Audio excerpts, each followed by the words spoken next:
제가 말씀을 시작하면서 다시 한번 광고를 드릴게요. 중요한 광고이기 때문에 다시 한번 하겠죠. 노스포인트 교회 이야기라는 책을 여러분 꼭 구매하셔서 우리가 같이 읽어갔으면 좋겠어요. 정말 우리 세종중문교회가 앞으로 어떠한 교회, 어떠한 목회를 지향하고 우리가 나아가고 있는지를 저희보다 한 두 걸음, 세 걸음 앞서서 먼저 이제 목회를 해온 교회의 모습입니다. 근데 이것을 우리가 그대로 다 받아들이기는 어려울 거예요. 이거는 미국에 있는 교회고 우리는 한국에 있기 때문에, 그리고 우리 세종에 있고. 하지만 앞서간 사람들의 발자취를 우리가 좀 뒤따르면서 우리의 것으로 우리화시켜내는 것이 이제 돌아오는 금요일 저녁 예배부터 우리가 함께 할 것입니다. 그래서 돌아오는 금요일 오후 8시에 저희가 유튜브와 또 줌을 통해서 서로 소통하는 예배를 할 거니까요. 여러분 같이 들으시고 같이 의견 나눠주시고 우리 모두가 함께 그런 멋진 교회를 세워가길 소원합니다.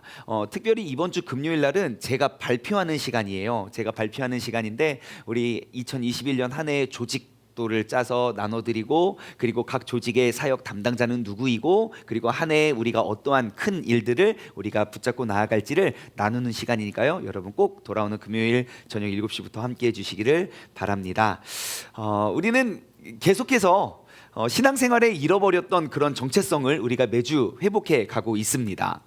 제가 오늘 말씀을 나누기 전에 오늘 이제 말씀으로 들어가기 전에 또 지난주에 우리가 함께 나눴던 말씀을 한번 복습해 보길 원해요. 지난주 말씀의 제목이 뭐였는지 기억나십니까? 뭐라고요? 네, 지난주 말씀의 제목은 교회의 정체성이었습니다. 교회의 정체성. 그래서 우리가 지난주 구약 성경에는 교회라는 단어가 없습니다. 하지만 그 교회를 의미하는 그 히브리어 원어 두 가지의 뜻을, 원어를 찾아보면서 그 교회의 본질적인 의미에 대해서 우리가 함께 살펴보았습니다. 기억나시나요? 그 두 개의 단어? 그쵸? 예, 기억 안 하셔도 돼요. 괜찮아요. 우리나라 말 아니니까. 바로 칼과 에다라는 단어였습니다. 그 뜻은 모인 사람들의 무리, 정하다, 모이다, 택하다라는 의미의 단어들이었는데요. 우리가 하나님의 부르심을 입은 사람으로서, 다시 말해 그 부르심의 사명을 감당하는 사람으로서 우리의 중심에는 오직 예수 그리스도께서 우리의 주인 되실 뿐만 아니라 우리의 머리 되시는 것이 교회라 하였습니다. 그래서 그 교회를 구성하는 가장 작은 단위는 바로 우리의 가정이고요. 가정에서부터 이 진리의 말씀을 가르치고 배우고 함께 나누어 가는, 세워가고 확장시켜 가는 것이 바로 교회라고 했습니다. 그래서 여러분, 올 한 해 우리가 정말 잃어버리고 놓쳤던 내 가정에서의 교회를 우리가 회복할 수 있는 그런 복된 한 해가 되기를 주님의 이름으로 소망합니다. 올 한 해 더 이상 늦추거나 미루지 마시고 꼭 그 교회의 회복이 일어날 수 있는 우리 모두가 되었으면 좋겠습니다. 자, 오늘은요, 오늘은 교회의 정체성이 아니라 오늘 말씀의 제목은 바로 예배의 정체성입니다. 예배의 정체성. 그래서 지난주와 같이 우리가 그 예배라는 단어, 그 어원의 우리 기원을, 그 언어의 기원을 한번 찾아봐 보길 원합니다. 사실 우리가 이 예배라고 이름을 정한 이 예배의 뜻, 그 예배라는 단어의 기원, 어원만 우리가 살펴보더라도 우리가 예배를 어떻게 준비하여야 되고 어떠한 예배를 드려야 하는지 우리는 금방 발견할 수 있게 됩니다. 먼저 구약 성경의 말씀을 한번 찾아보면요, 구약 성경의 예배라고 가장 대표적인 단어 두 가지씩, 구약 두 가지, 신약 두 가지, 몇 가지가 더 있기는 한데요, 제가 그 두 가지씩을 오늘 나눠보기를 원해요. 첫 번째 단어 한번 읽어볼까요? 시작. 아바드입니다. 아바드. 네, 아바드라는 단어. 이 단어의 뜻은 바로 이러한 뜻입니다. 일하다, 섬기다, 봉사하다. 이것은 동사형으로 쓰여졌을 때의 뜻이고요, 명사형으로 쓰여졌을 때는 노예라는 단어의 뜻을 가지고 있는 단어입니다. 시중을 드는 사람, 노예. 다시 말해 우리가 일하고 섬기고 봉사하는 것의 의미가 뭔지 아시겠죠? 내가 그냥 자발적으로 내가 하고 싶어서, 혹은 내가 여유를 빼서 그 여유롭게 예배하고 봉사하고 섬기는 것이 아닙니다. 아바드라는 단어의 의미는요, 노예가 주인을 섬기는 것, 내가 마땅히 나의 모든 것들을 다 내려놓고 엎드린 채 그 주인을 섬기고 주인을 위해 일하고, 여러분 노예가 열심히 일해서 집안이 잘 되면 그 누구 좋은 일입니까? 예, 노예는 어떠한 대가를 내가 요구하거나 바라지 않습니다. 내가 이만큼 헌신했기 때문에 나에게 이 정도의 몫을 주십시오. 노예 아닙니다. 주인입니다. 다시 말해 예배는 오직 예배를 받으시는 하나님, 그 하나님이 주인 되시고 그 하나님께서 기뻐하실 예배를 내가 노예와 같이 섬기고 일하고 봉사하는 것이 바로 예배이라는 것입니다. 이 아바드라는 단어는 구약 성경에 263개의 절에서 등장을 해요. 그리고 293회나 등장을 기록되어 있어요. 한 절에 두 번 들어있는 것이 있으니까. 그런데 어느 한 특별한 책에 굉장히 많이 기록되어 있는데 그게 바로 신명기입니다. 신명기 한 권의 책에 75번이나 이 아바드라는 단어가 쓰여졌는데요. 대표적으로 우리가 신명기 10장 12절 말씀을 보면 이 예배의 의미를 더욱더 알 수 있을 것 같아요. 이스라엘아, 내 하나님 여호와께서 내게 요구하시는 것이 무엇이냐? 곧 내 하나님 여호와를 경외하고 그의 모든 도를 행하고. 자, 여호와를 경외하는 자는 당연히 도를 행하겠죠. 내가 그 경외함이 있다 하면서 도를 행하지 않는 건 경외하지 못한다는 거예요. 여호와를 경외하고 도를 행하고 그를 사랑하며 마음을 다하고 뜻을 다하여 내 하나님 여호와를 섬기라. 이게 바로 아바드입니다. 우리가 하나님을 섬겨야 하는 그러한 자세와 모습에 대해서 자세히 기록되어 있습니다. 먼저 하나님을 경외하는 마음으로 나아오고, 내가 이 자리에 나아오기까지 앞서 그의 도를 행하고 내가 따라가야 되며, 그리고 그 하나님을 사랑하고 그리고 나의 뜻과 내 마음을 다해서 하나님을 섬기는 그것이 바로 예배라는 것입니다. 그리고 구약에서 그 예배를 대표하는 또 다른 큰 중요한 단어는 바로 샤하입니다. 한번 따라해 볼까요? 시작. 이렇게 줌 함께 하니까 진짜 좋네요. 이게 따라하시는 모습도 보고 얼굴도 보고 이렇게 예배 시간에 장난치고 떠드는 것도 다 보여요. 쌍둥이. 네, 샤하입니다. 이 샤하라는 단어의 뜻은요, 엎드려 절하다, 구부리다, 굴복하다 혹은 부복하다예요. 완전히 엎드리는 행위입니다. 그래서 우리가 샤하라는 이 예배를 의미하는 이 단어는요, 하나님 앞에 우리가 완전히 엎드리고 무릎을 꿇는 그 모습이 바로 샤하예요. 이 단어 역시 종이 주인을 온전히 섬기듯, 온전히 섬기듯 내가 이마를 바닥에 대고 나의 전 존재를 내 주인 앞에서 굴복하는 그러한 자세와 태도가 바로 샤하입니다. 그래서 구약 성경에 보면요, 이 예배라고 번역되어 있는 그런 단어들 중에 가장 많은 단어를 번역하고 있는 게 샤하예요. 샤하라는 단어를 구약 성경의 예배라는 단어로 제일 많이 번역을 했고요, 많이 쓰여지는 단어입니다. 자, 그럼 예배는 무엇일까요? 예배는 하나님 앞에서 내가 완전히 엎드려지는 것입니다. 엎드림은 무엇을 의미합니까? 넘어짐을 의미하는 게 아닙니다. 내 실수로 교회로 넘어졌네, 이런 걸 의미하는 게 아니에요. 엎드림은 무엇입니까? 나의 모든 인격과 나의 모든 존재를 포기하는 것이죠. 예배의 시작과 예배의 성공과 실패 여부는 어디에 있습니까? 내가 하나님 앞에 살아있느냐 죽었느냐에 달려 있습니다. 내가 죽지 않고 내가 주인이 되는 한 우리는 온전히 성공적인 예배를 드릴 수가 없게 되는 것이죠. 그렇다면 온전한 예배는 무엇입니까? 내가 주인의 모습으로 나왔을지라도 이 예배의 순간을 통하여 하나님께서 주인 되시고 하나님 앞에 우리가 완전히 엎드려진 인격체가 되는 것이 바로 예배입니다.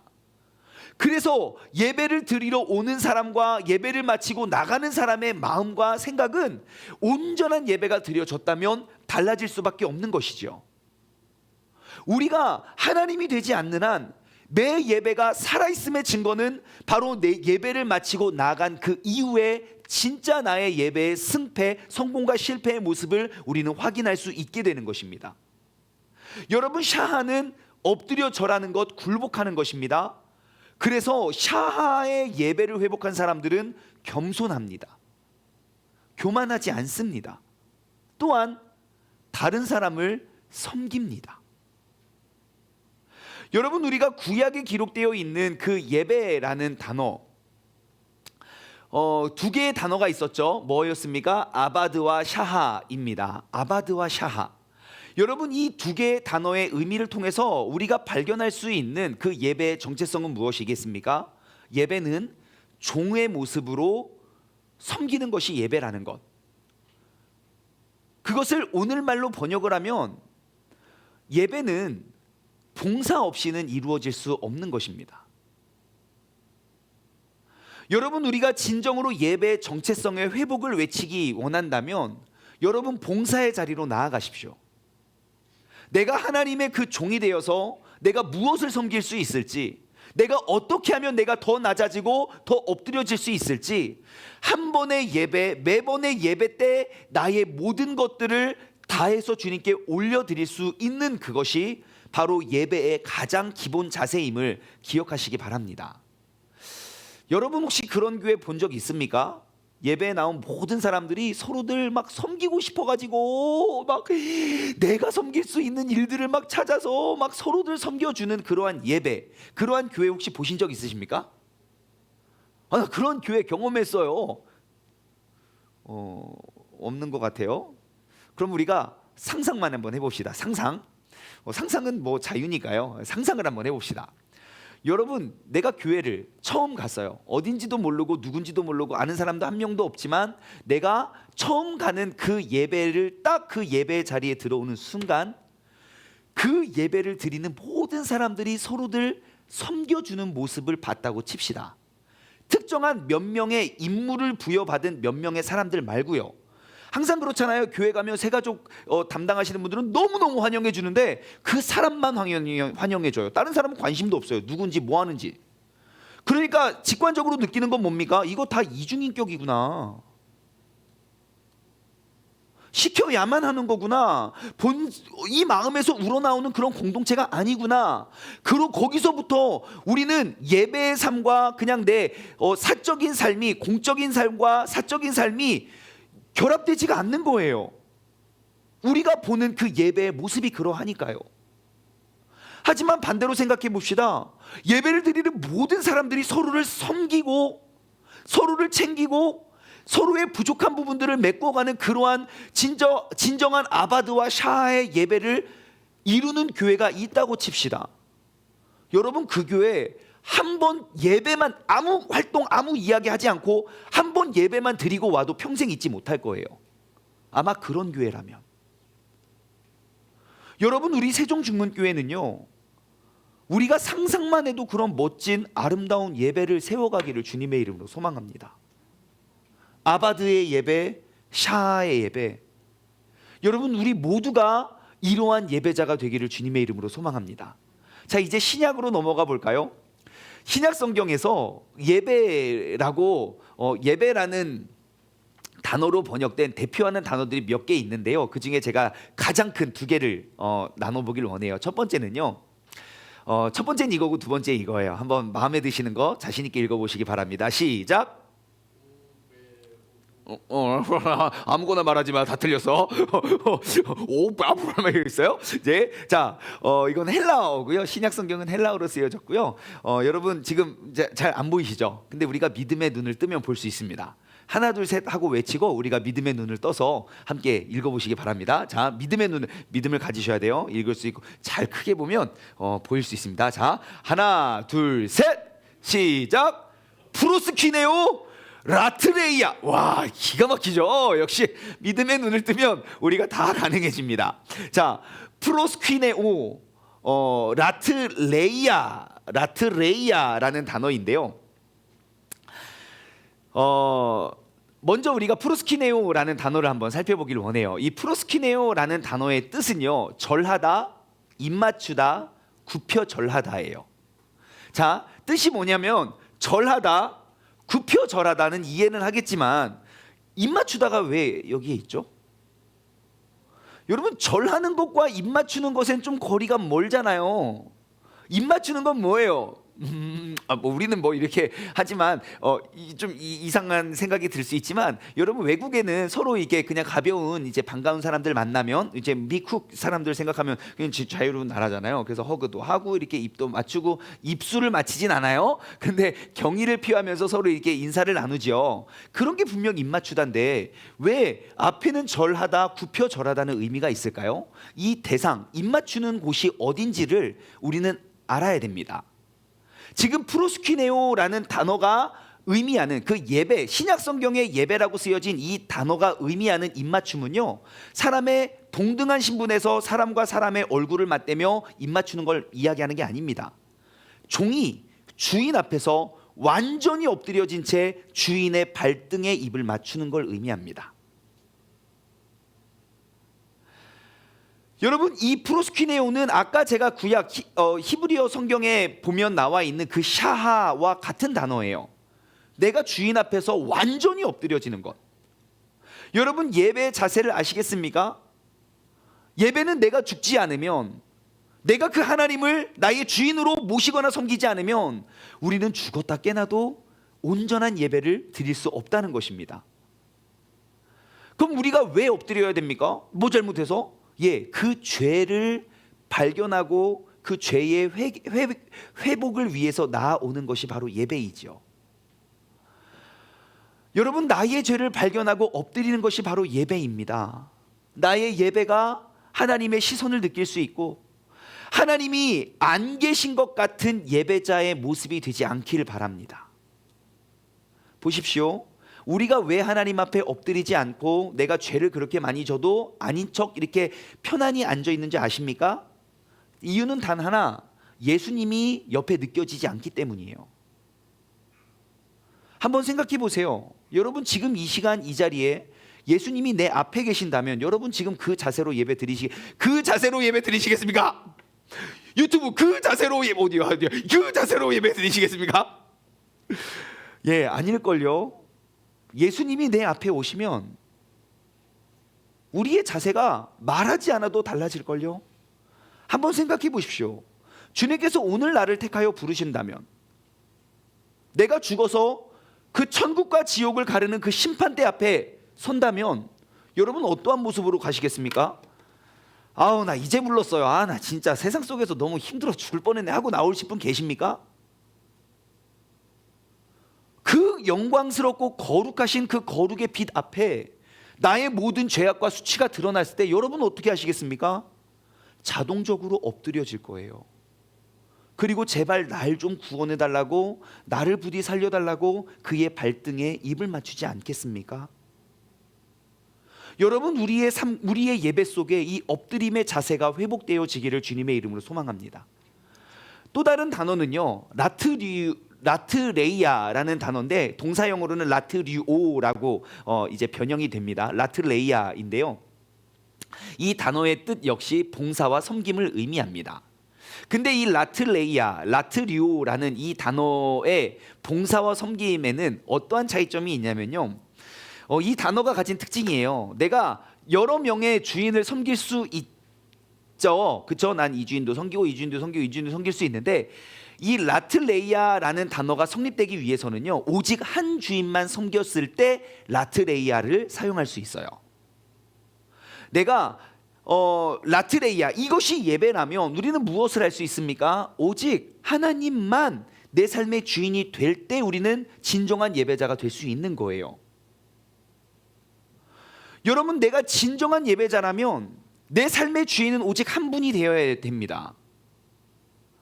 내 삶의 주인이 누구입니까? 여러분의 삶의 주인은 누구이신가요? 내 삶의 주인이 누군지 헷갈리면 제가 명확히 알려드릴 수 있습니다.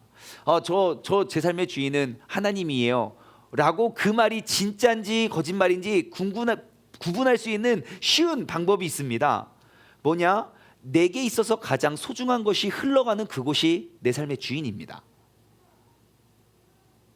내게 너무너무 소중한 시간이 어디로 흘러가고 있는지를 보시면 내 삶의 주인이 누군지 금방 알 수 있어요. 내가 아무리 하나님이 내 삶의 주인이라고 고백해도 나의 모든 시간이 TV 드라마로 흘러가면 여러분, 주인 드라마입니다. 거짓말이에요. 여러분, 내게 너무너무 소중한 돈이 어디로 흘러가는지 보면 내 삶의 주인이 누군지 금방 알 수 있습니다. 나의 돈이 옷을 사는데 흘러가고 있습니까? 그것이 주가 되고 맨날 무엇을 입을까, 어떻게 입을까를 염려하고 고민하고 있습니까? 물어볼 것도 없어요. 주인은 그냥 옷이에요. 내 돈이, 정말 모든 돈이 다 자녀 교육에 막 흘러가고 있습니까? 그러면 간단해요. 주인은 내 자녀예요.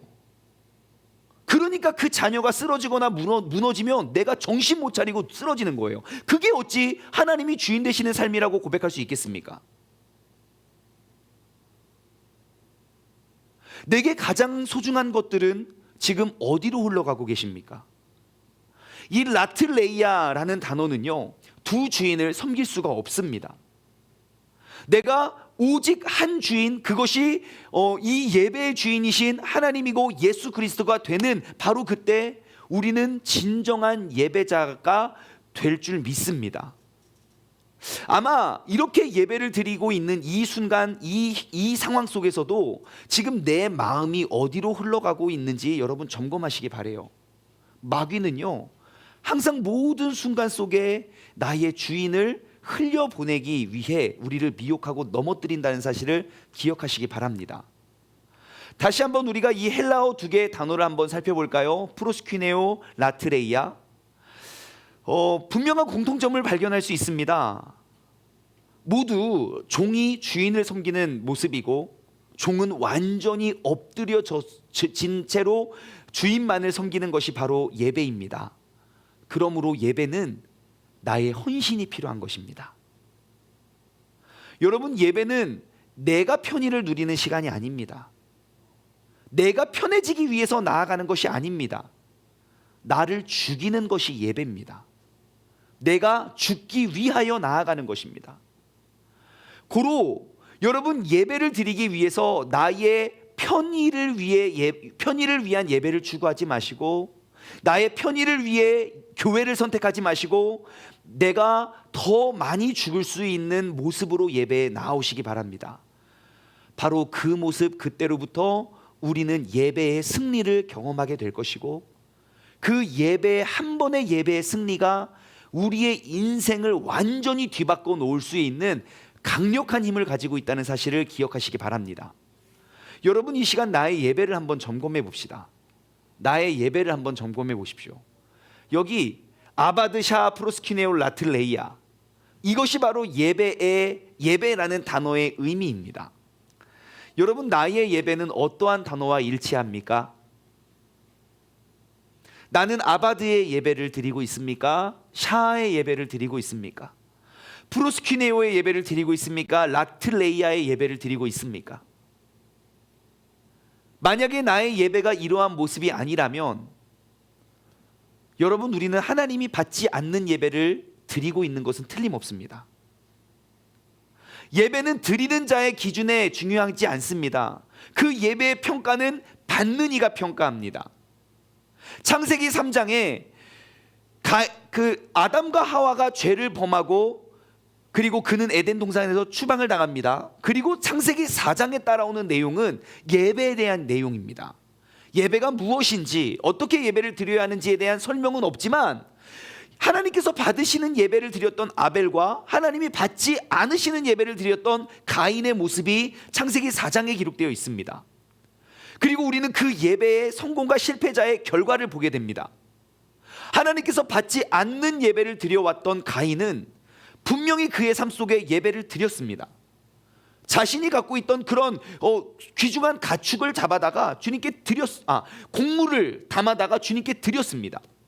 분명히 예배를 드리는 삶을 살았음에도 불구하고 그 안에 있는 죄가 조금도 해결되지 않았어요. 그 시기와 이기심에 동생을 죽이기까지 했고요.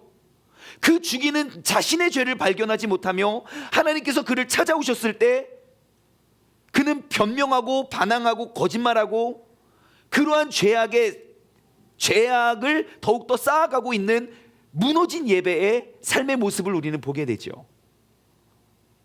여러분, 이것이 예배의 성공자와 실패자의 차이입니다.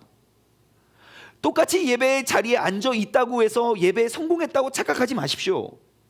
나의 예배가 이러한 예배가 되지 않는 한 하나님께서는 나의 예배를 받으실 리 없고, 이 예배를 통하여 하나님이 내게 말씀하시는 그 말씀과 그 은혜의 능력을 우리에게 부어주실 수 없다는 것을 기억하시기 바랍니다. 내가 아무리 내가 원하는 예배를 드려도 그 예배 속에 나의 죄가 보이지 않고 내 삶에 하나님께서 주인 되지 않는다면, 내가 그 주인 앞에 엎드리지 못한다면 우리의 예배는 영원히 가인의 예배와 같을 수밖에 없습니다. 분명히 하나님께 예배를 드리는 삶을 살고는 있지만 살인과 같은 그러한 죄악을 짓고도 그것이 죄인지도 모르고 하나님 앞에 변명이나 하고 거짓말이나 늘어놓는 상태. 어떠하십니까? 여러분의 예배는 안녕하십니까?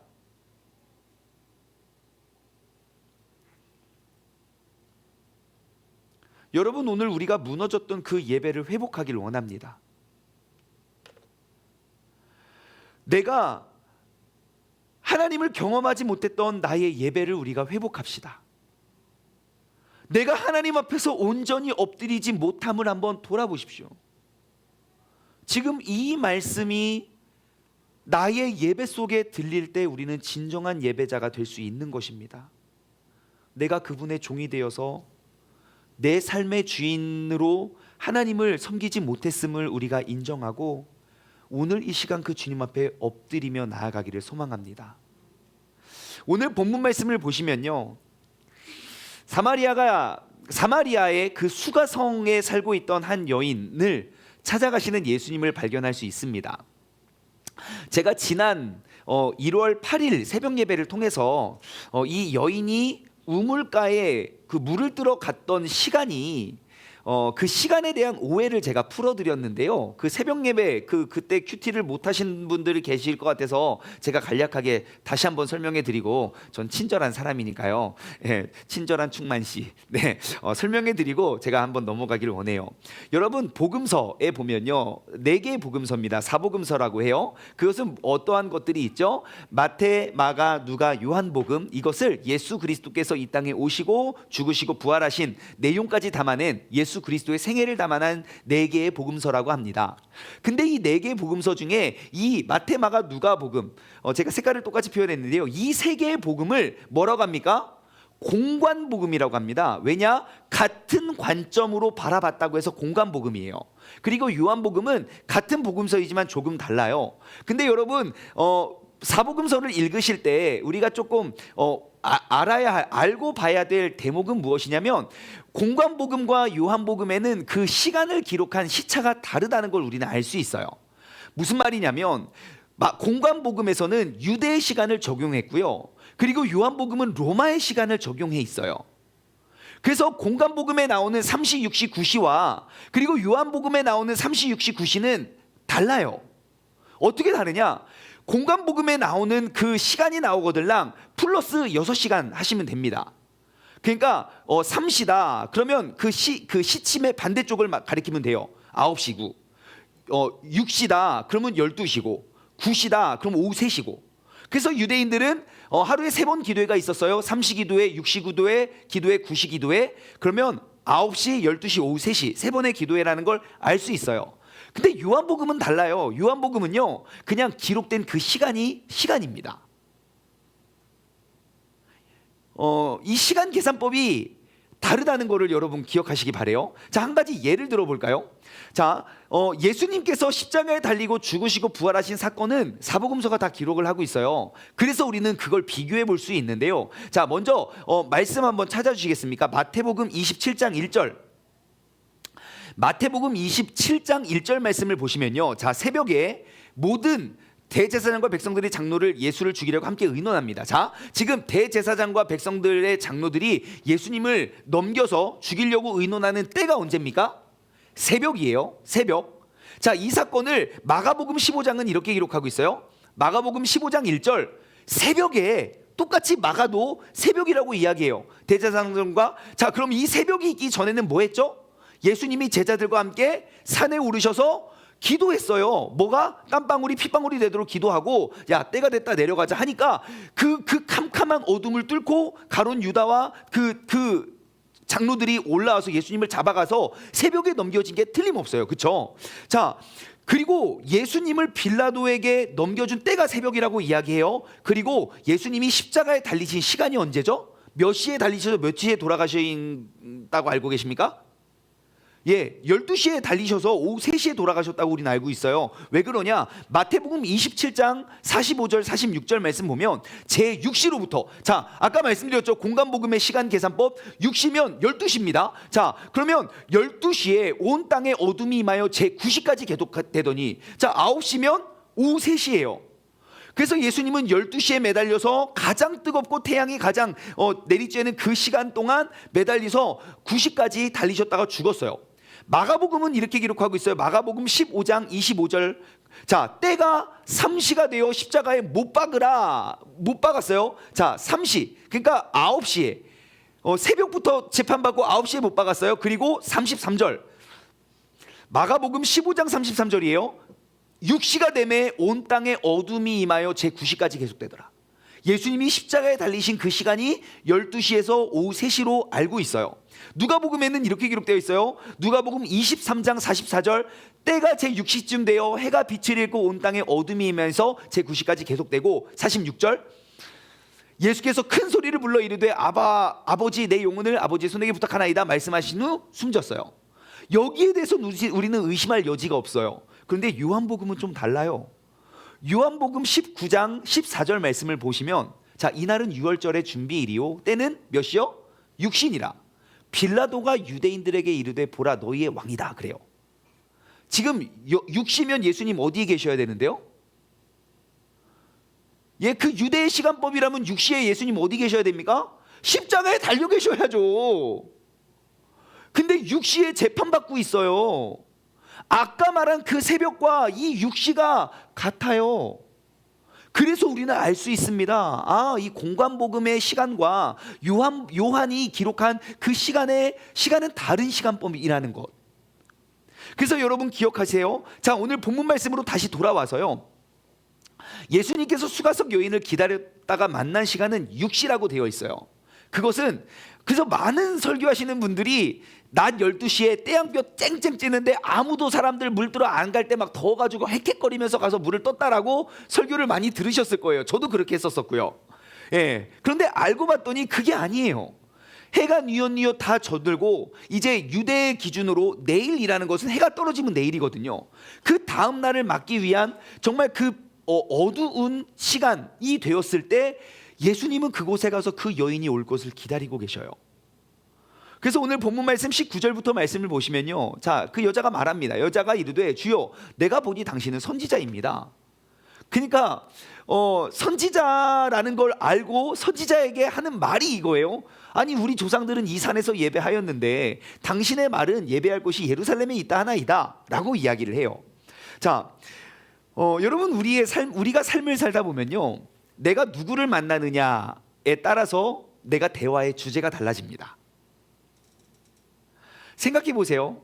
지금 이 수가성 사마리아에 있는 이 여인이 굉장히 영적이고 믿음이 좋았던 여인이었을까요? 아니면 그냥 날라리 거시기 교회도 안 가고 예배도 안 드리던 여인이었을 것 같아요? 자, 1번, 2번. 하나, 둘, 셋. 그죠? 2번일 거예요. 2번. 왜 그러냐면 온전한 예배를 드리고 율법을 잘 지켜봤던 여인이라면 결혼을 5번이나 했겠습니까? 지금 남편도 그가 아니래요. 네 남편이 아니래요. 그럴 리가 없겠죠. 또 하나의 근거를 대드려요. 만약에 온전한 예배를 드렸던 예배자였다면 예수님한테 이런 거 물어봤겠습니까? 아니죠. 3장에 나오는 니고데모처럼 내가 어떻게 거듭나야 합니까? 막 그런 거 물어봤겠죠. 근데 이 사람이 선지자라는 사실을 알고 뭐 물어보지? 선지자인데? 우리 조상들은 이 산에서 예배했는데 당신의 말들은 저 산에서 예배 안 하고 이렇게 이야기해요 라고 그 대화의 주제가 달라졌음을 우리는 알 수 있습니다. 여러분, 우리의 셀 모임, 우리의 공동체가 바로 이러한 공동체가 되기를 우리는 늘 꿈꿔요. 나의 죄를 발견하고 내가 믿음으로 나아가 고백하는 공동체요. 만약에 이 수가성 여인이 또 다른 이혼했던 남자나 아니면 나와 비슷한 것들을 겪었던 사람들, 그러니까 나와 어울리는 사람들과 만났다면 이러한 변화, 그 예배에 대한 시간과 예배 장소에 대한 귀한 깨달음을 얻지 못했을 거예요. 그냥 나랑 그냥 비슷한 이야기, 그냥 나와 어울리는 이야기만 계속하다가 아우 난 위로를 얻었어 라고 말하지만 본질적인 회복은 일어날 수가 없겠죠. 하지만 나의 삶의 모습은 이러해요. 부끄럽고 창피해요. 하지만 내가 만난 그 상대가 거룩하신 분이에요. 그러면 내가 그 거룩의 위치까지 나아오게 되는 거예요.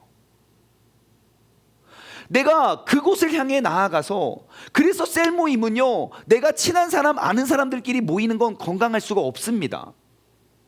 각자 다른 삶의 환경과 모습 속에 그들의 삶의 모습을, 진솔한 삶의 모습을 가지고 나와서 함께 그 예수 그리스도를 만나 결론이 예수 그리스도가 되고 함께 그 거룩의 모습으로 나아갈 때 우리는 진정으로 변화되는 삶을 얻게 되는 것이지요. 그래서 우리에게는 셀 모임이 필요한 겁니다. 우리가 궁극적으로 이야기하는 도피성의 모습이 바로 셀 모임을 통해서 이루어지게 되죠. 28절과 29절 말씀을 보면요, 여인이 말해요. 여자가 물동이를 버려두고 동네로 돌아가서 사람들에게 이르되 내가 행한 모든 일을 내게 말한 사람 와서 봐라, 그가 그리스도가 아니냐 그래요. 이 여자 뭐 하러 갔어요? 물 뜨러 갔어요. 근데 진짜 예수님을 딱 만나자마자 어떻게 합니까? 물동이 버렸어요. 왜요? 지금 물 뜨는 게 중요한 게 아니거든요. 그리고 뭐 합니까? 가서 사람들에게 전해요. 자랑하고 전도해요. 여러분, 이 여자 사람들에게 말 걸기 쉬웠을까요? 어려웠을까요? 사람들 앞에 큰 소리로 내가 어떠한 사람이고 내가 어떠한 존재라는 걸 고백하기가 쉬웠을까요? 어려웠을까요? 없어요. 어려워요. 부끄럽고 창피하고. 참고로 여자가 남자를 이혼시키는 법은 없습니다. 이때 계속 버려짐을 당했을 거예요. 5번이나 6번이나. 남자로부터 이혼 그 사유가 여자가 주장할 수 없거든요. 평생 버림받아 왔던 사람이에요. 누구랑 말하는 것조차, 나에게 말을 걸어주는 것조차 이상하고 수상했던 사람이에요. 하지만 그가 예수님을 만나는 순간 그는 물동이를 버려두고 나아가서 자랑해요. 여러분, 이 여인과 같은 구원의 기쁨이 내 삶의 예배를 통해 회복된다면 여러분, 전도는 강요한다고 하는 것이 아니에요. 내가 진정으로 나 같은 죄인을 진정한 예배자로 세워주셨다는 그 기쁨을 내가 경험하게 된다면, 과거에 내가 어떠했던지 사람들의 눈을 피하여 내가 사람들의 눈을 피해서 물을 길러왔던 여인일지라도 그 밤에 돌아다니면서 자랑할 수 있는 사람으로 변화된다는 거예요. 그 여인이 뭐라고 합니까? 와서 보라 그래요. 나는 보여줄 것 없지만 여러분들 와서 보십시오. 아무리 죄가 많고 아무리 실수가 많았던 여인이라도 전할 것이 있어요. 와서 보십시오. 여러분, 바로 이 예배의 모습이 회복되길 원합니다. 나의 예배의 삶 속에 여러분, 누군가를 초청하여 보여줄 것 있습니까? 우리 목사님, 우리 찬양팀, 우리 건물, 시설 이런 거 말고요. 나를 변화시켜 주신 그 예수님을 나의 삶 가운데 와서 보여주실 수 있습니까? 여러분, 우리의 예배가 진정으로 회복되어 보여줄 것만은 그러한 교회가 되길 소망합니다. 본문 말씀 22절이에요. 예수님이 대답하시죠. 야, 너희는 알지 못하는 것을 예배하고 우리는 아는 것을 예배하노니 이는 구원이 유대인에게서 남이니라. 우리가 지금까지는 알지 못하는 것을 예배했을 수도 있어요. 예수님께서는 그래요. 너희는 알지 못하는 것을 예배한다고 말씀하십니다. 여러분, 한번 돌아보십시오. 지금 나의 예배는 나는 아는 것을 예배하고 있습니까? 알지 못하는 것을 예배하고 있습니까? 내 예배의 준비와 내 예배의 자세와 내 예배의 모습을 보면 알 수 있습니다. 나는 그 예배를 알고 있는 사람인가? 그 예배를 알지 못하는 사람인가? 여러분, 지금까지는 내가 알지 못하는 예배를 드렸을지라도 오늘 이 시간부터 내가 진짜 알고 있는 진짜 예배를 하나님께 올려드릴 수 있는 믿음의 사람 되기를 주님의 이름으로 소망합니다. 그럼 우리가 무엇을 알고 어떻게 예배를 드려야 될까요? 본문 말씀 23절과 24절은 이야기합니다. 아버지께 참되게 예배하는 자들은 영과 진리로 예배할 때가 오나니 곧 이때라. 아버지께서는 자기에게 이렇게 예배하는 자를 찾으시느니라. 예배하는 하나님은 영이시니 예배하는 자가 영과 진리로 예배할지니라. 아멘. 여러분, 오늘 이 시간 나의 예배를 점검하고 우리의 예배가 이제 몰랐던 예배가 아니라 아는 예배로 바뀌었으면 좋겠어요. 나의 예배는 영과 진리를 다한 예배가 돼야 돼요. 나의 영과 나의 진리를. 여러분, 가식적인 거짓된 예배는 진짜 예배가 될 수 없습니다. 언제까지나 우리는 모르는 예배가 될 거예요. 여러분, 예배 회복을 위해서는요, 나의 있는 모습 그대로 나와야 됩니다. 수가성의 여인을 보십시오. 내가 뭐 해결하고 온 게 아니에요. 있는 모습 그대로 나와서 주님께서 가장 마음에 드셨던 건 뭡니까? 이 여인이 거짓말을 하지 않았다는 거예요. 갑자기 물 한 잔 달라고 하더니 어떻게 사마리아 사람한테 말을 건대요, 유대인이. 그러니까 갑자기 네 남편이 몇 명이냐고 갑자기 물어봐요. 뭘 한다고? 남편 한 명 있어요, 한 명. 나를 뭘로 보고 내가 뭐 어떻게 생겼어요? 왜냐면 본인 예민한 거 찔르면 그러잖아요. 괜히 막 과잉 반응하고. 예. 이 여인은요, 자신의 모습을 숨기지 않았어요. 있는 모습 그대로 솔직히 나왔어요. 저는 남편이 다섯이 있습니다. 처음 보는 남자 앞에서 자신의 치부, 자신의 수치를 드러내는 게 쉬운 일입니까? 어려운 일입니까? 어려운 일이지만 그것이 예배라는 거예요. 그래서 우리는 이 예배를 통해서 나의 있는 모습 그대로를 고백하고 엎드릴 줄 아는 사람. 여기 나오기 전까지 죄악을 저질렀고도 죄악 하나도 없는 것처럼 앉아있는 그러한 거짓된 예배 말고 내 영과 진리를 다한 진솔한 예배가 되어져야 됩니다. 아마 내 마음의 상태가 카메라로 이 시간 이 화면에 나온다고 생각해 보십시오. 안 엎드리고 계실 분 계십니까? 근데 왜 우리의 예배의 자세는 이렇게 편안하게 앉아 있느냐는 겁니다. 나의 예배는 알고 있는 예배입니까? 알지 못하는 예배입니까?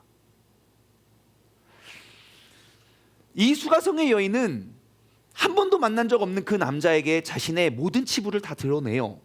그리고 그 안에서 참 자유를 얻습니다.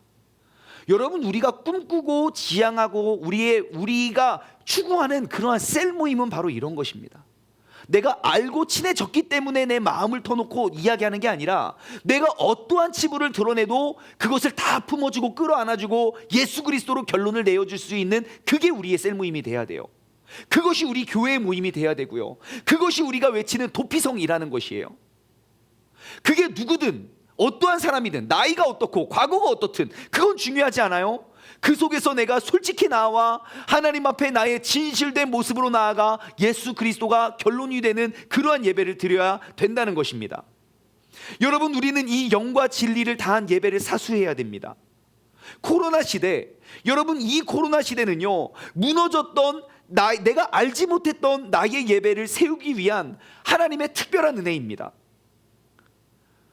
내가 알고 있던 예배는 그 시간에 가서 앉아있다가 돌아오면 난 예배를 드렸다고 생각하지만 그것이 예배가 아니라 내가 진실된 예배는 어떠한 한 장소에만 드리는 것이 아니라 바로 내 가정에서부터 회복되어져야 된다. 그것들을 이야기해주고 있어요.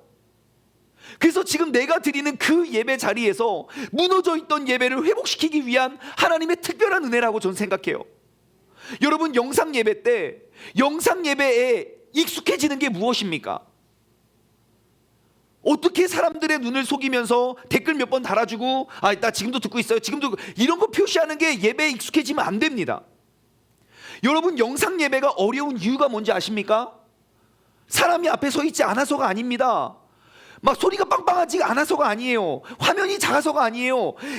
영상 예배가 어려워진 진짜 이유는요, 예배에 대한 준비가 없다는 거예요. 여러분 스스로에게 한번 물어보십시오. 내가 지금 이 예배를 위해서 무엇을 준비하셨습니까? 내가 복장을 준비했습니까? 하나님께 올려드릴 헌금을 미리 준비하셨나요? 내 마음이 준비됐습니까? 이 예배를 준비하며 내가 기도하고 무릎 꿇으며 이 예배를 위해 기도로 준비하셨나요? 내 자세 준비하셨나요? 아무것도 준비된 것이 없는데 어떻게 나의 진리를 위한 내가 종이 되어서 주인을 섬기는 예배를 드릴 수 있겠습니까? 그렇다면 나의 이 예배는 과연 누구를 위한 것이고 무엇을 위한 예배입니까? 여러분, 오늘 이 시간 이 예배의 정체성을 회복하길 원합니다. 조금 더 나아가 볼까요? 여러분, 다음 세대들이 예배가 무너지는 원인이 뭘까요? 다음 세대들의 다음 교회가 한 대 한 대 넘어갈 때마다 예배가 무너지는 이유가 뭘까요? 여러분, 그것도 여러 가지 이유가 있겠지만 여러분, 진짜 중요한 요인은 이 아이들은 예배를 준비하는 모습을 본 적이 없다는 겁니다. 우리 자녀들이 봐왔던 예배 준비는 교회 가는 순간까지 계속 싸우다가 교회 예배 드리는 순간 잠시 휴전하고 나오면서 또 싸우는 모습, 그게 이 아이들의 예배인 거예요. 우리는 알지 못하는 예배를 지금까지 드려오면서 계속 탄만하는 거예요. 영상 예배여서 못하겠다, 뭐 모이지 말라고 해서 못하겠다, 뭘 해서 못하겠다. 아니요, 다 내가 주인 되는 예배겠지요. 우리 아이들에게 있어서 예배는 어느 특정한 장소에 가서 앉아 있다가 오는 것이 예배의 전부이다 보니까 어떠한 준비도 요구되지 않습니다. 여러분, 아바드의 예배, 샤의 예배, 프로스퀴네오, 라투리오, 그러한 라틀레이아, 이러한 예배의 모습을 한번 보십시오. 이러한 것이 바로 나의 이 영상 예배를 대하는 나의 예배가 되기를 주님의 이름으로 소망합니다. 그래서 제가 오늘부터 줌 예배를 드리자고 외쳤던 거예요. 이유는 단 하나, 내가 있는 그 자리에서 온전히 준비된 예배를 보여주기 위해서요. 제가 이 줌의 파워를 봤습니다. 왜냐하면 지난 신년 첫 예배 때 저기 방송실에서 늘 방송을 틀어놓고 다른 짓을 하지 않아요. 우리 아이들은, 그렇죠? 네, 뭐 졸거나 뭐 다른 거 뭐 웹툰 이런 거 안 봐요. 맞아요. 제가 다 알고 있어요. 안 봐요. 하는데 제가 그 카메라를 딱 켜니까요, 갑자기 그 봉사했던 어떤 한 아이가 딴짓 못하겠다. 본인이 그래요. 나 물어보지도 않았는데 딴짓 못하겠는데 본인이 그래요. 아, 그 카메라가 켜지면 내 자세가 잡히는구나. 여러분, 우리가 꼭 인식해야 될 것, 내가 어디에서 어떠한 모습으로 예배를 드리던 그것이 예배라면 나를 바라보시는 하나님의 카메라는 항상 켜 있습니다. 그분의 시선을 인식하시기 바래요. 여러분, 내가 준비하는, 진짜 영과 진리를 다해 준비하는 예배가 있습니다. 우리가 언제 제일 준비하고 제일 긴장하면서 나아갑니까? 예배 순서 맡았을 때요. 똑같은 예배, 똑같은 시간이지만 대표 기도를 할 때는 달라요. 막 그래요. 왜요? 내가 그만큼 준비했기 때문이죠. 여러분, 우리가 예배를 위해 무엇이든지 준비하며 나아오시기 바랍니다. 우리의 헌신이 나와야 됩니다. 준비할 것이 더욱더 많은 예배의 주인공 되시기 바랍니다. 그래서 우리는 그 영과 진리를 다한 예배를 하나님께 올려드릴 수 있는 우리 모두가 되길 소망합니다. 이제 우리 차례입니다. 예배는 특정한 몇 명이 준비해서 드리는 것이 아닙니다. 내가 모르는 예배가 아닌 이제 알고 있는 예배를 위해서는 우리 모두가 섬길 수 있는, 나의 죄를 고백하고 내가 엎드림으로 섬겨낼 수 있는 예배를 드려야 됩니다. 그래서 모든 예배를 순서를 최선을 다해 준비할 것입니다. 특별히 이제 예배에 눈에 보여지게 인도하시는 분들은 정말 잘 준비해야 됩니다. 나의 작은 실수 하나가 그 예배의 모든 흐름을 바꾸어 낼 수 있기 때문에 예배가 온전하고 완벽히 준비해야 됩니다. 이렇게 이야기하는 저는 어떤 줄 아십니까? 제가 항상 이 자리에 설 때마다 진짜 속으로 늘 바라는 게 있어요. 한 시간만 더 있으면 더 잘할 수 있는데, 한 시간만. 저도 잘 못해요. 저도 늘 부족하고 늘 연약해요. 그래서 우리 모두가 함께 온전히 회복할 수 있는 그러한 예배가 되기를 주님의 이름으로 소망합니다. 적용 질문을 드립니다. 이거 아까 안 띄었네요. 네, 적용 질문을 드립니다. 첫 번째, 나의 예배를 무너뜨리는 내 안의 방해 요소는 무엇입니까? 내가 이제 외부의 것을 탓하지 말고요, 하나님 앞에 내가 진정으로 엎드리기에 나를 방해하는 그 요소들은 무엇인지 여러분 낱낱이 드러내시기 바랍니다. 우리의 예배는 영과 진리를 다한 예배가 되어야 합니다. 두 번째, 와서 보라. Come and see.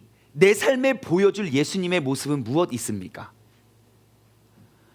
제발 오지 마세요. 나 진짜 너무 부끄러워요. 내 삶의 현장, 삶의 모습, 내가 교회 안에서 말고 교회 밖에서의 모습을 보여줄 것 없어서 교인들 없는 곳만 피해 다니는 그러한 예배자는 예배가 될 수 없습니다. 여러분, 내 삶에 보여줄 예수님의 모습을 더욱더 많이 자랑할 수 있는 우리가 되었으면 좋겠어요. 마지막으로 세 번째, 여러분, 나는 아는 것을 예배합니까? 여전히 알지 못하는 것을 예배하고 있습니까? 우리가 주님께서 진짜 기뻐하시는 그런 예배, 그 예배의 정체성이 오늘 이 시간 우리 모두가 회복되어 지금부터 드려지는 우리의 예배가 더 이상 모르는 것을 예배하는 자가 아니라 진짜 하나님께서 명령하신 그 아는 예배의 주인공 되시길 주님의 이름으로 소망합니다. 오늘 말씀을 맺으며 우리가 이 찬양 고백하길 원해요. 찬양의 가사말은 이렇습니다. 아무도 예배하지 않는 그곳에서 나는 주님을 예배하겠습니다. 아무도 찬양하지 않는 그곳에서 나는 주님을 찬양하겠습니다. 누구도 헌신하지 않는 그곳에서 나는 주님께 헌신하겠습니다. 누구도 증거하지 않는 그곳에서 나는 주님을 증거하겠습니다. 내가 밟는 모든 땅 주님을 예배하게 하소서. 그 주님의 보혈로 덮어지게 하소서. 내가 선 이곳 주님의 거룩한 곳 되게 하소서. 주님의 향기로 물들이소서. 바로 이 코로나 시대에 우리가 비대면 예배를 드리고 있는 우리의 고백과 우리의 마음과 우리의 자세가 되었으면 좋겠어요. 이 찬양 함께 고백하면서 주님께서 나를 어디서 부르시던지 내가 진정으로 예배드리는 그 내가 이제 모르는 것을 예배하는 자가 아니라 아는 것을 예배하는 사람이 되겠다고 다짐하며 고백하도록 하겠습니다.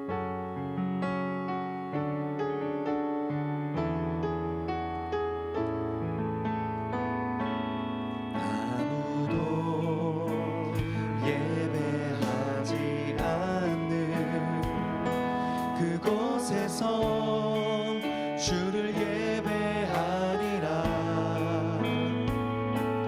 아무도 찬양하지 않는 그곳에서 나 주를 찬양하리라. 누구도 헌신하지 않는 누구도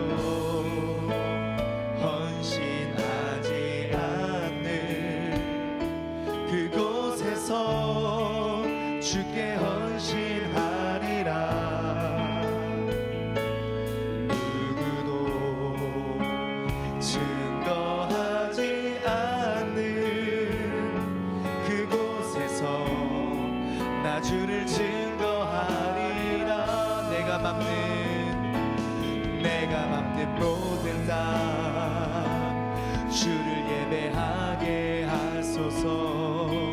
주의 보혈로 덮어지게 하소서. 내가 선 이곳 주의 거룩한 곳 되게 하소서. 주의 향기로 물들이소서. 내가 밟는 모든 땅 주를 예배하게 하소서. 주님의 보혈로 덮어지게 하소서. 내가 서 있는 바로 이곳이 주님의 거룩한 곳이 되게 하소서. 주님의 향기로 물들이소서. 우리 이 시간 함께 기도하며 나아가길 원합니다. 나는 지금껏 아는 것을 예배하였나 알지 못하는 것을 예배하였나? 나는 지금도 알지 못하는 것을 예배하고 있지는 않은가? 주님, 이제는 내가 아는 것을 예배하길 원합니다. 주님께서 원하시는 예배를 드리길 원합니다. 우리 다짐하고 선포하며 기도하며 나아가겠습니다. 주여, 하나님 아버지 감사합니다. 내가 밟은 그런 모든 땅이 주님을 예배하는 곳이 되게 하여 주시옵소서. 아버지 하나님, 아무도 예배하지 않는 그곳에서도 나는 주님을 예배하길 원하고, 아무도 누구도 이 찬양하지 않는 그곳에 나는 주님을 찬양하길 원하고, 누구도 증거 누구도 하지 않는 그곳에서 나는 주님을 증거하며 누구도 하지 않는 헌신을 내가 먼저 앞다투어 예배 헌신하여 아버지 하나님 내가 받는 모든 땅이 나의 예배가 되게 하여 주시고 아버지 하나님 내가 드려지는 그 예배 때마다 아버지님 모두가 섬기고 헌신하는 그러한 아름다운 예배, 그러한 예배의 정체성이 회복되어질 수 있는 그러한 예배를 우리가 이번 코로나 시대 비대면 예배를 통하여 우리가 회복하게 하여 주시옵소서. 아버지 하나님 나의 예배가 온전히 회복되어지길 원합니다. 아버지 하나님 우리가 진정으로 아버지 우리가 우리의 삶을 올려드리며 주님께서 원하시고 기뻐하시는 아버지 그런 온전한 예배를 아버지 주님께 올려드리길 원하오니 아버지 하나님 우리가 이제는 더 이상 알지 못하는 것을 예배하는 그런 가인이 되지 말고 이제는 아는 것을 예배드리는 아버지 아멘이 될 수 있도록 주님께서 역사하여 주옵소서. 아버지 오늘 이 시간 우리가 잃어버렸던 그 예배를 회복하기를 원합니다. 그 예배의 정체성을 우리가 회복하기를 원합니다. 아버지 주님께서 내게 명령하시고 말씀하신 그 예배가 온전히 회복되어질 수 있도록 주님께서 인도하여 주시고 주님께서 붙잡아 주시옵소서.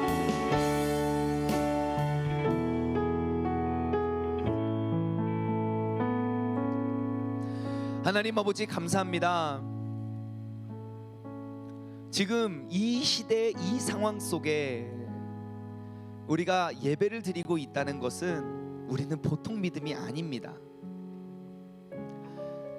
하지만 나의 예배가 왜 이렇게 드려지기가 어렵고 비대면 예배 속에 나의 영성이 점점점 식어지는 이유는 내가 알지 못하는 것을 예배하였기 때문임을 알았습니다. 예배라는 단어의 어원이 되는 모든 단어를 살펴봐도 지금 내가 드리는 예배와 적용이 되는 것이 하나도 없는 예배를 드리고 있었음을 고백합니다. 하나님 오늘 이 시간 우리가 잃어버렸던 깨어지고 무너졌던 그 예배의 정체성을 회복하길 원합니다. 이제는 더 이상 알지 못하는 것을 예배하는 자가 아니라 아는 것을 예배하고 아는 예배를 주님께 올려드릴 수 있는 믿음의 사람 되게 하여 주시옵소서. 예배 본질을 세우고 우리 모두가 예배를 준비하는 봉사자와 우리 헌신을 다한 예배가 드려지게 하여 주시고 우리 모든 예배자들이 아는 것을 예배하여 진짜 예배를 알지 못하는 사람이 이 자리에 나와왔을 때 정말 우리가 많은 이야기를 하지 않아도 진짜 예배가 무엇인지를 증명할 수 있는 그런 교회가 되게 하여 주옵소서. 이제는 우리 주 예수 그리스도의 은혜와 아버지 하나님의 무한하신 사랑하심과 성령님의 교통하심이 이제는 알지 못한 것을 예배하는 자가 아니라 아는 것을 예배하길 소원하는 사랑하는 우리 세종 중문 가족들 머리 위에 그리고 지금 이 시간 영상을 통하여 예배드리는 모든 사람들 머리 위에 이제로부터 영원토록 함께 하시길 간절히 축원하옵나이다. 아멘.